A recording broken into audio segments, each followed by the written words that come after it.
लगभग 8 दिन हो गए। आप सबको पता है मनीष कश्यप की पीएमसीएच में जमकर कुटाई हो गई थी। आप सबने सुना होगा मनीष कश्यप लगभग 3 दिन तक एक निजी अस्पताल में उसके बाद भर्ती रहे। एक निजी हॉस्पिटल से उनके नाकों पे मास्क, ऑक्सीजन का मास्क लगा हुआ, उनकी तस्वीरें उनकी टीम सोशल मीडिया पे लगभग वायरल करती रही, इस इंतजार में कि कभी कोई बीजेपी का नेता, बड़े कद का नेता देखे और उनको मदद के लिए पहुंचे, उनका हाल चाल जानने के लिए पहुंचे। लेकिन जब मनीष कश्यप अस्पताल से निकले तब आप सब ने सुना, उनके साथी पत्रकार, पटना में रहने वाले जो पत्रकार थे वो सब उनका इंटरव्यू लेने पहुंचे और सबसे मनीष कश्यप दुख भरी दास्तां सुना रहे थे कि किसी भी भारतीय जनता पार्टी के नेताओं ने उनको फोन करके कोई सुध नहीं ली और किसी ने बात करने की जरूरत नहीं समझी। खास करके उन नेताओं ने जो उन्होंने उनको लगभग आज से 1 साल पहले अप्रैल 2024 में भारतीय जनता पार्टी ज्वाइन कराई थी, मनोज तिवारी से लेकर जेपी नड्डा जी तक। आप तस्वीरों में देखे होंगे कि जेपी नड्डा जी खुद मनीष कश्यप को बीजेपी ज्वाइन करा रहे हैं, उनकी मां के साथ गुलदस्ता देकर उनको बीजेपी का पट्टा डालकर उनको बीजेपी में शामिल करा रहे हैं। आपने देखा होगा मनोज तिवारी खुद मनीष कश्यप के गांव मोतिहारी, बेतिया, चंपारण, उनके घर आकर उनसे मिलते हैं। बीजेपी के कुछ बिहार के नेता उनको उनकी मां के साथ पटना से दिल्ली ले जाते हैं और बीजेपी ज्वाइन कराते हैं। जब मनीष कश्यप बीजेपी ज्वाइन किए थे, देश के लगभग सभी बड़े और प्रतिष्ठित मीडिया संस्थानों ने उनका इंटरव्यू किया था। मेरी और आपकी समझ में आपने अब तक नहीं देखा होगा कि कोई नेता कोई पार्टी ज्वाइन करे और इस लेवल पे उसका बड़े बड़े चैनल्स इंटरव्यू किए हों। बट मनीष कश्यप को ऐसे सुगाफा दिया गया भारतीय जनता पार्टी के द्वारा, मीडिया संस्थानों के द्वारा, जैसे मनीष कश्यप ने कोई बड़ा सा कामयाबी हासिल कर लिया हो।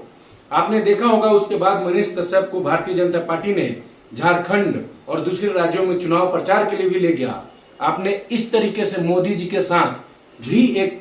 मनीष कश्यप का तस्वीर देखा होगा। तो इन सब के बावजूद, इतना बड़ा कद होने के बावजूद,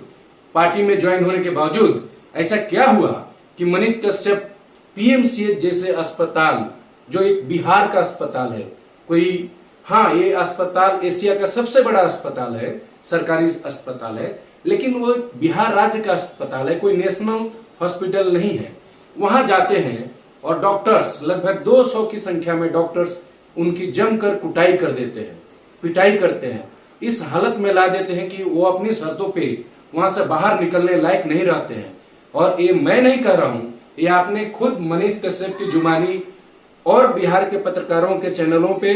और मनीष कश्यप के चैनलों पे भी सुना होगा। अब जब मनीष कश्यप के साथ आज कोई नहीं है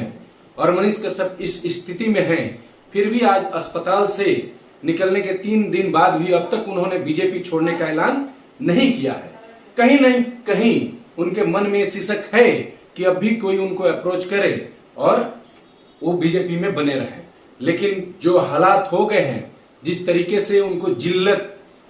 पीएमसीएच के डॉक्टरों ने पीट कर किया है, जिस तरीके से बिहार बीजेपी के नेताओं से लेकर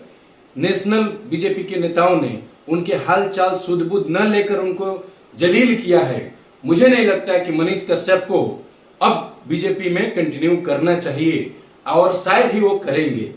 आप देख रहे होंगे जब से वो अस्पताल में एडमिट हुए हैं और बात करने की मुद्रा में आए, बाहर आए, लगभग वो बीजेपी छोड़ के बाकी नेताओं के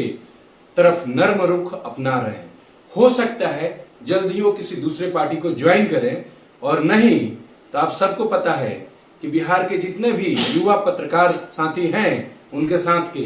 वो लगभग बीजेपी और किसी भी पार्टी के किसी भी